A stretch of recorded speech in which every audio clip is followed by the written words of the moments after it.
Então, agora nós entramos em Gênesis 25, e aqui vai falar que Abraão desposou outra mulher chamada Quetura, e ela lhe deu filhos, né? Deu um, dois, três, quatro, cinco, seis filhos, né? E aí vai falar um pouquinho da descendência deles, e vai falar que Abraão transferiu todos os seus bens a Isaque. Então, o primogênito que recebeu os bens, o primogênito que Deus havia prometido para ele, que era o filho da promessa. E aos outros filhos de suas concubinas, que aqui fala concubinas, pode ser que está falando de Agar, né? E aí Quetura. Agora, Quetura a gente não sabe se foi concubina ou casamento mesmo. Ou fala Quetura como concubina para não pôr na mesma hierarquia de Sara, também pode ser isso. O que Abraão deu para esses filhos? Lhe deu presentes. Então, deu uma porção de alguma coisa para um, uma porção de algumas coisas para outro, e os enviou ainda em vida, Abraão vivo, para morar longe do seu filho Isaque. Então, eles foram morar lá para leste, para a terra do Oriente, indo lá para o lado de Ur dos Caldeus, para o lado até da Índia, da China. Então, eles foram para aquela região que é para a terra do Oriente, tá? Então, Abraão não queria que eles ficassem junto com Isaac. Por que isso? Porque a terra onde a promessa estava reservada para Isaac, que veio depois ser Israel, que nós vamos ver mais para frente, é Canaã. Então, por isso que ele teve que mandar os seus filhos para ficar longe, porque aquela terra era prometida para Isaac. E Abraão viveu 175 anos. Uma outra coisa que eu quero ressaltar aqui é sobre o casamento. A poligamia começou, não sei se vocês lembram, lá com Lameque, que veio da descendência de Caim, que foi o sétimo, aonde se completou, houve a completude do pecado, para depois vir o dilúvio, né? E a poligamia é a herança dos povos pagãos. Ela era praticada, infelizmente, ela era praticada até entre os homens tementes a Deus. Mas Deus tolerava. Se a gente for ver lá na criação, em Gênesis 2, 23 e 24, o Senhor é claro que deixará o homem, a sua família, e se unirá à sua esposa, e tornarão os dois uma só carne. E sempre que fala entre homem e mulher, em questão de marido e mulher, está falando de Cristo e a igreja. E quando se tem outras mulheres, significa que tem outros deuses, não serve só a um Deus só. Então, isso é muito importante. A fidelidade. O Senhor, Ele zela extremamente pela fidelidade. Inclusive, o primeiro mandamento é: amarás o teu Deus sobre todas as coisas, com toda a tua alma, com todo o teu entendimento. Isso significa só ter um esposo e só ter uma esposa, que é a igreja, né? E aqui fala que Abraão faleceu numa ditosa velhice, repletos de bons dias, de bons anos, né? E interessante que no versículo 9 diz que seus filhos Isaque e Ismael o sepultaram na gruta de Macpela. Fala o nome dos dois, né? Eu acho muito interessante isso. Eu não sei, a palavra não abre mais nada para a gente saber disso, mas parece que aqui os dois estavam próximos para sepultar o seu pai, né? Ó, Senhor Jesus, tem muito mistério a palavra do Senhor, né? E a gruta de Macpela, lembra, essa gruta foi aonde também foi o que? Sepultado Sara, quando foi comprada lá dos hititas, que nós vimos no capítulo anterior, né? E aí, depois da morte de Abraão, o Senhor continuou a abençoar Isaac. Agora, primeiro, vamos dar uma olhadinha como foi a descendência de Ismael. Ismael foi filho de Abraão com Agar, a serva egípcia. Lembra disso? E aí, Ismael, ele o quê? Ele teve 12 filhos.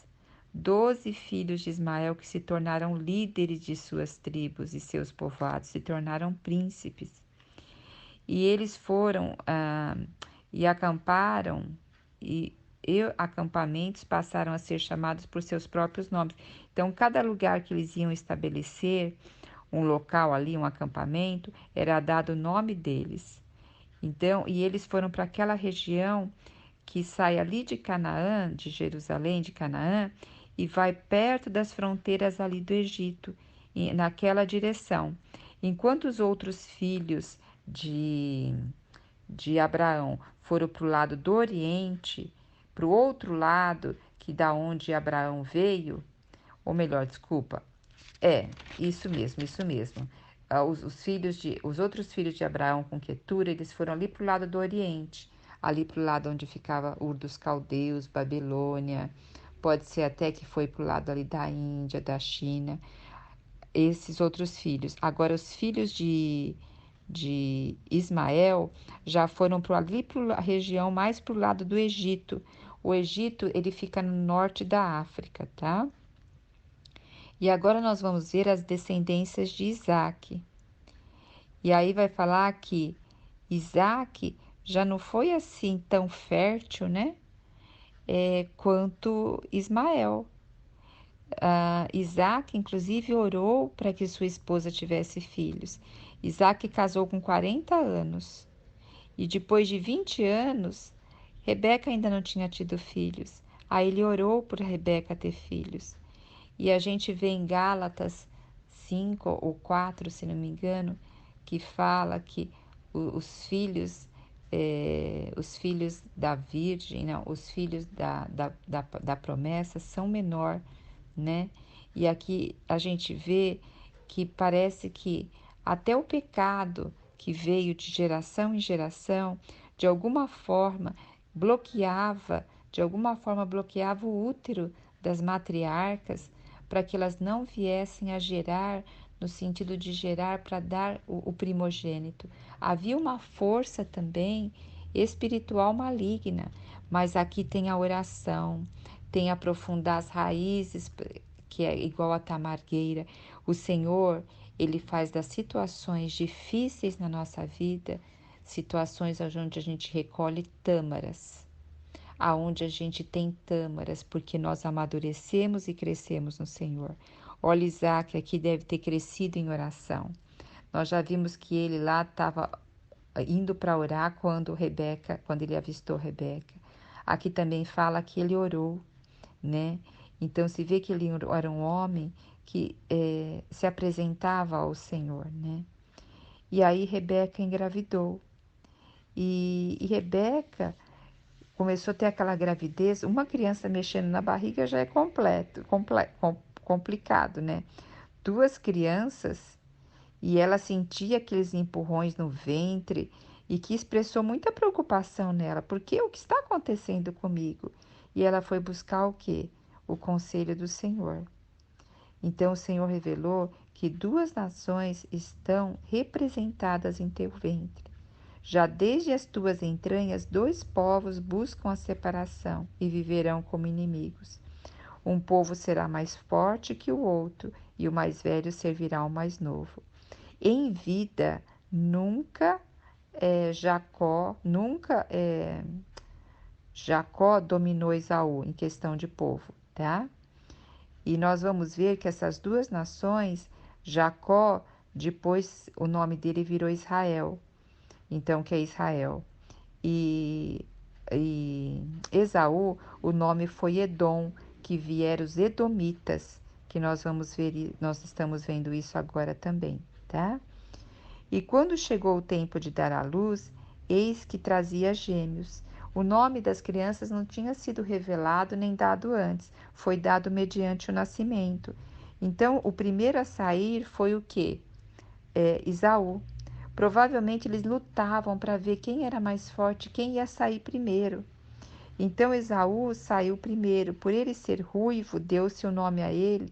Por ele ser ruivo, ter o corpo cheio de pelinho, né? Deu o nome a ele de Esaú, que significa isso, né? Ruivo, cabeludo. E em seguida saiu seu irmão, com a mão agarrada no calcanhar de Esaú, dizendo: eu teria que estar indo junto, né? Razão pela qual foi dado o nome de Jacó, de nome de Jacó, que significa agarrador, suplantador. E aqui fala que Isaac tinha 60 anos de idade, então fazia 20 anos, né? Para Rebeca ter dado à luz. E os meninos cresceram, e aí se tornou um caçador habilidoso, Esaú. E percorria os campos e trazia caças saborosas para o pai. E o pai gostava de Esaú, né? Havia aquele homem talvez mais robusto, de lutar, de buscar, aventureiro. E Jacó era mais pacato, ele vivia nas tendas, ele não era muito de sair de casa, cuidava do rebanho. E aí houve preferências, né? A mãe preferia Jacó e o pai preferia Esaú. Aqui tem um grande alerta para nós, né? Depois nós vamos ver também na história de José, Jacó preferindo José.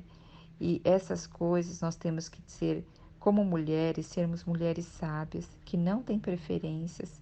E mesmo se houver preferência no nosso coração, que fique somente no nosso coração. E que nós oremos que o amor seja de igual, seja em comum. Porque isso acaba levando os filhos a perceberem e ficarem enciumados e causar um monte de problemas dentro de casa, né? E aí a gente vê Esaú voltando de uma caçada, e dessa caçada Esaú volta com muita fome, e aí Jacó, como era mais caseiro, devia preparar comidas saborosas também, né? E estava preparando ali aqui fala que era de lentilha, né? Um guisado vermelho, porque a lentilha ali daquela região, que é a região do deserto, ela é avermelhada e ela serve de bastante alimento para eles naquela região. Então Esaú chegou esgotado e faminto do campo e já falou: deixa-me comer desse cozido vermelho, pois estou com muita fome e exausto. E por isso que até o nome de Esaú mais tarde foi trocado por Edom, porque Edom significa vermelho. E por isso que é Edomitas, tá? Então Jacó lhe propôs, olha só, como era agarrador no calcanhar, aproveitando a oportunidade. Ele sondava Esaú e falou assim: um dia eu aproveito uma oportunidade. Mas aqui tem uma coisa: Jacó, desde o ventre materno, ele amava o direito de primogenitura. Ele valorizava o direito de primogenitura. E o que é o direito de primogenitura? Seria a garantir a maior parte da bênção, garantir a maior parte da herança do pai e a liderança sobre a família. Esse era o direito de primogenitura aqui que Jacó estava solicitando a Esaú. E já havia entre alguns povos do Oriente Próximo ali algum costume parecido de vender o direito de primogenitura, mas quando se vendia era por um preço extremamente alto. E será que Esaú vendeu por um preço alto? Vamos ver? Ao que Esaú respondeu: eis que vou morrer de fome, olha que exagero. De que me servirá o direito de primogenitura? Quer dizer, Esaú, ele não tinha visão do que era o direito de primogenitura. Ele não tinha o apreço, ele não tinha o amor, ele não tinha a fidelidade. Esaú vivia no aqui, agora. Eu estou com fome, eu quero saciar a minha fome. O direito de primogenitura é algo para o futuro. Não estou afim de ver o futuro agora, ou de fazer as minhas atitudes, ou de ter atitudes e comportamentos que vão refletir no futuro. Não, não. Deixa eu fazer o que eu tenho vontade agora. Deixa eu fazer a minha necessidade agora. Eu estou com fome. Eu preciso comer. Aí Jacó, ainda para oficializar, falou: jura-me primeiro, portanto. E então Esaú teve mais uma segunda chance de repensar no que falou. Mas Esaú fez o quê? Jurou e vendeu seu direito de primogenitura a Jacó. Então, aqui tem tantas lições, né?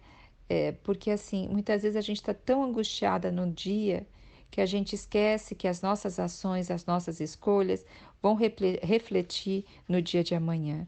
Então, por isso que o Senhor fala que o homem prudente, ele constrói a sua casa sobre a rocha.